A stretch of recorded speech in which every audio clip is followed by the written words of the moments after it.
கூனி மீன் கருவாட்டில் முருங்கைக்கீரை போட்டு பொரியல் செஞ்சு சாப்பிட்ருக்கீங்களா? இது வரைக்கும் செய்யலைன்னா இனிமேல் செஞ்சு சாப்பிட்டு பாருங்க. டேஸ்ட் சூப்பராக இருக்கும். வாங்க ரெசிபியோட சேர்த்து மினி விளாக்கும் பார்க்கலாம். பருப்பு குழம்பு தான் செய்ய போகிறேன். திருநெல்வேலி ஸ்டைலில் கத்திரிக்காய் போட்டு தேங்காய் அரைச்சி ஊற்றி செய்கிற பருப்பு குழம்பு டேஸ்ட் சூப்பராக இருக்கும். கருவாடு பொரியலுக்கு கருவாடை க்ளீன் பண்ணி எடுத்து வச்சுக்கலாம். பருப்பு குழம்புக்கு கால்மூடி தேங்காய் கூட ஜீரகம் பூண்டு சேர்த்து கொரகொரப்பாக அரைச்சி எடுத்து வச்சுக்கலாம். பருப்பு குழம்புக்கு கோவக்காய் ஃப்ரை இருந்தால் நல்லாயிருக்கும். கோவக்காவும் மசாலா மிக்ஸ் பண்ணி வச்சுட்டேன். வச்ச பருப்பு, வெங்காயம், தக்காளி, பச்சை மிளகா, கத்திரிக்காய் எல்லாம் சூப்பராக வெந்து வந்துருச்சு. அதையும் நல்லா மிக்ஸ் பண்ணி விட்டுறலாம். பண்ணி விட்டுட்டு அரைச்சி வச்சிருக்க தேங்காவையும் சேர்த்துக்கலாம். குழம்புக்கு எவ்வளோ தண்ணி வேணுமோ அதையும் சேர்த்துக்கலாம். எங்கள் வீட்டில் பருப்பு குழம்பு தண்ணியாக இருந்தால் தான் பிடிக்கும். குழம்புக்கு தாளிப்பு சேர்த்துட்டு மல்லியில் தூவி இறக்கிட்டோம்னா சூப்பரான பருப்பு குழம்பு ரெடி ஆயிரும். கருவாடு பொரியல் செய்யறதுக்கு கால்மூடி தேங்காய் கூட பூண்டு, ஜீரகம், மஞ்சள் தூள், மிளகாய் தூள் சேர்த்து தண்ணி சேர்க்காம கொரகொரப்பா அரைச்சிக்கலாம். அதில் எண்ணெய் சேர்த்து கடுகு கருவேப்பிலை தாளிச்சிட்டு கட் பண்ணி வச்சிருக்க 2 பச்சை மிளகா, கட் பண்ணி வச்சிருக்க சின்ன வெங்காயத்தில் 2 கைப்பிடி அளவு சேர்த்துக்கலாம். பொரியலுக்கு சின்ன வெங்காயம் சேர்த்துக்குங்க. சின்ன வெங்காயம் தான் டேஸ்ட் நல்லா இருக்கும். வெங்காயம், பச்சை மிளகாவை நல்லா வதக்கிட்டு கட் பண்ணி வச்சிருக்க ஒரு தக்காளி பழம் சேர்த்து வதக்கிடலாம். வெங்காயம் தக்காளி வதங்குறதுக்கு கொஞ்சமா உப்பு சேர்த்து வதக்கிடலாம். கருவாட்டில் உப்பு இருக்கும், அதனால கொஞ்சமா மட்டும் சேர்த்துக்கலாம்.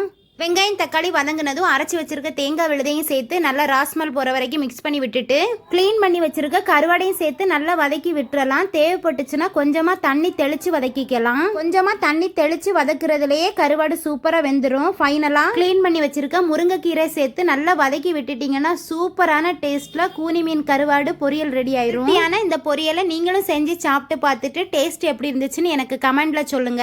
மசாலா மிக்ஸ் பண்ணி வச்சிருந்த கோவக்காவையும் ஃப்ரை பண்ணி எடுத்துட்டேன். என்னோட ஹஸ்பண்ட் லஞ்சுக்கு முருங்கைக்கீரை சேர்த்து செஞ்ச கூனி மீன் கருவாடு பொரியலும், கோவக்காய் ஃப்ரை, பருப்பு குழம்பு, சாதம் எல்லாம் ரெடி ஆயாச்சு. அவங்களுக்கும் லஞ்ச் பேக் பண்ணிட்டேன். என்னோட வீடியோஸ் பிடிச்சிருந்தா வீடியோக்கு ஒரு லைக் கொடுங்க. மோர் வீடியோஸுக்கு பிந்துஜா லைஃப் ஸ்டைல் சேனலை சப்ஸ்கிரைப் பண்ணி சப்போர்ட் பண்ணுங்க ஃப்ரெண்ட்ஸ். மார்னிங் டிஃபனுக்கு பழைய சாதம் தான். நேற்று வச்ச அவியல், கருவாடு பொரியல், கோவக்காய் ஃப்ரை வச்சு சூப்பராக மார்னிங் கஞ்சி குடிச்சாச்சு. கருவாடு பொரியல் மஸ்ட் ட்ரை. Thank you friends. பாய்.